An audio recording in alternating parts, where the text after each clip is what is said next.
Hola, buena.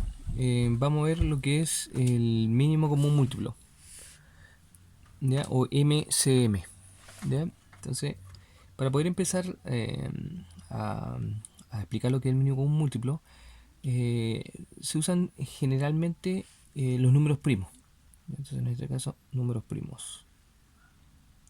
Números primos. Recordemos que existen los primos y los compuestos. Acá vamos a ver compuestos.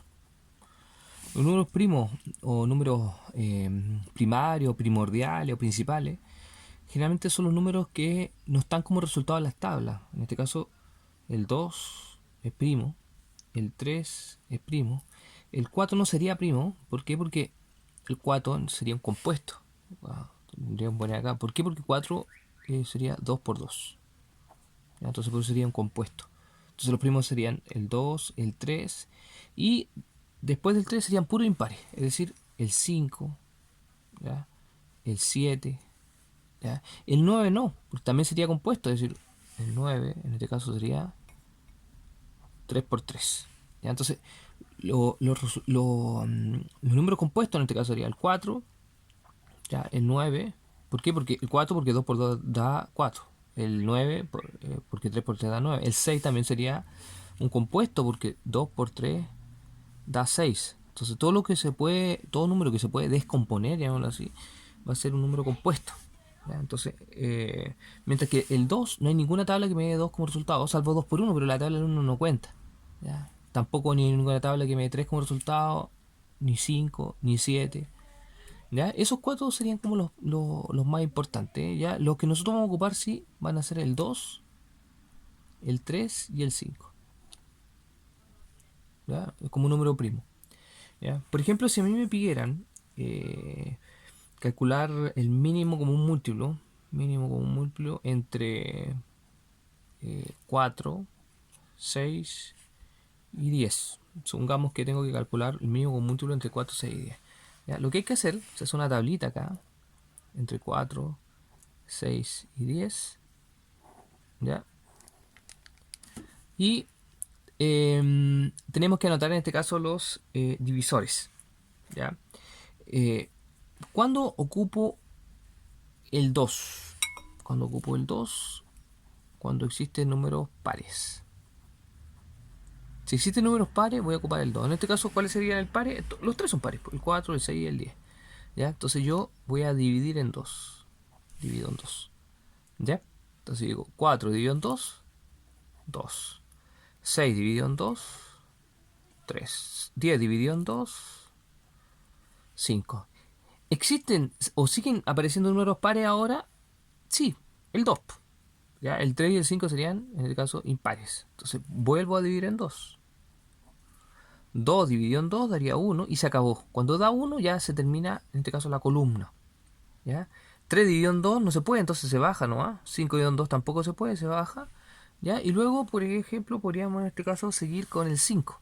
¿Ya? Puede seguir con el 5 o el 3, pero generalmente el orden sería 5, que a 2, 5 y 3. 2, 5 y 3. Esos son los números primos que estamos ocupando. El 2, el 5 y el 3. ¿Ya? Entonces en este caso voy a dividir en 5. ¿Ya?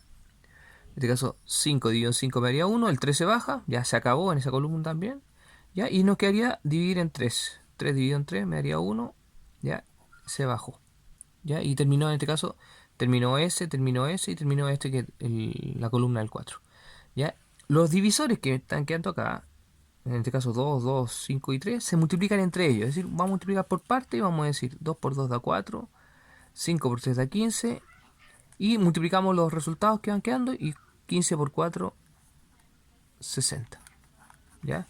Y ese sería el mínimo como un múltiplo entre 4, 6 y 10. Podríamos hacer otro mínimo como un múltiplo, por ejemplo, otro ejercicio podría ser el mínimo como un múltiplo entre 6, 8 y 15, podríamos ver. 15. ¿Ya?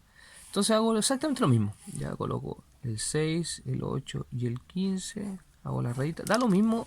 Yo acá, por ejemplo, lo coloqué abajo de la línea. Da lo mismo. Acá lo coloqué arriba. Exactamente igual. ¿Ya? ¿Existen números pares? Sí. El 6 y el 8. Entonces vamos a dividir en 2. Ya, voy a subir un poquito el cuaderno. Ya. 6 dividido en 2. 3. 8 dividido en 2, 4. El 15 no está en la tabla del 2. Entonces lo bajamos nomás. ¿Ya? ¿Siguen habiendo pares? Sí, pues, el 4. Entonces de nuevo dividido en 2. 4 dividido en 2 daría 2. El 3 se baja. El 15 se baja. Sigue habiendo números pares. Aún el 2, ¿cierto? Entonces de nuevo dividimos en 2. 2 dividido en 2 daría 1. Se acabó la columna, en este caso la del 8. 3 dividido en 2 no se puede, se bajó. 15 dividido en 2 no se puede, se bajó. ¿Ya? Y podríamos ahora ocupar la tabla del 5. ¿Cuándo se ocupa la tabla del 5? Cuando son números que terminan en 5 y en 0. ¿Ya? Entonces vamos a ir en 5. Entonces podríamos escribir acá. Si los números terminan en 5 o en 0, en 5 o 0, puedo dividir en 5. Obviamente, porque la tabla del 5 es 5, 10, 15, 20, 25 y así sucesivamente. Esto ya lo habíamos explicado en clase en todo caso. ¿Ya? Entonces vamos a ir en 5. 15 dividido en 5 daría 3. 3 dividido en 5 no se puede, se baja. Y lo único que nos quedaría ahora sería dividir en 3. 3 dividido en 3 daría 1. 3 dividido en 3 daría 1. Y ya se acabaron todas las, en este caso, las columnas.